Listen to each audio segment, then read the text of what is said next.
গধা আর বেঁধে যুদ্ধ না করে গধা আবার হুঙ্কারে দেখিলাম অখিলাপতি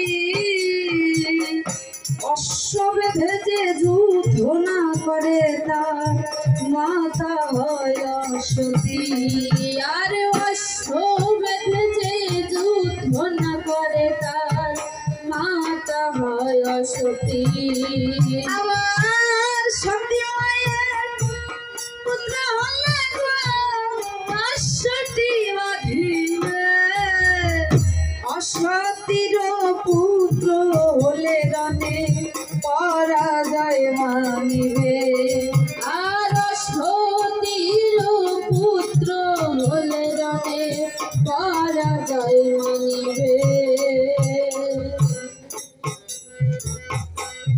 জয়পত্র লিখে প্রভু রামচন্দ্র মুনিগণকে বললেন, দেখুন তো মুনিগণ কেমন হয়েছে? বলে উত্তম হয়েছে রামচন্দ্র। তবে রামচন্দ্র, তুমি যে জয়পত্র লিখেছ, তোমার এই অশ্বের ছায়া যেখানে যেখানে পড়বে গন্ডগোল তো অবশ্যই হবে। তাই বলছি কি, তুমি এই অশ্বের রক্ষী হিসেবে কাউকে না কাউকে পাঠাও। অদূরে দাঁড়িয়েছিল ভরত আর শত্রুঘ্ন। বলছে, ও দাদা, এই অশ্বের রক্ষী হিসেবে আমরা দু ভাই যাব? বলে বেশ, তাহলে সারথীকে রেখে তোমাদের ভুবন বিজয়ী রথখানা মনের মতো করে সাজিয়ে ও সারথী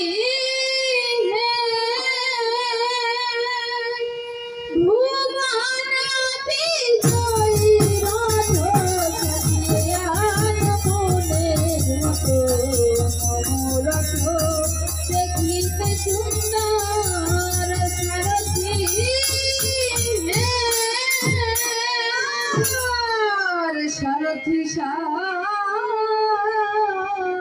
সারথী বলে রাজা যাকে ঘরে সারথী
দিয়েছে নির্মল সিঁদুর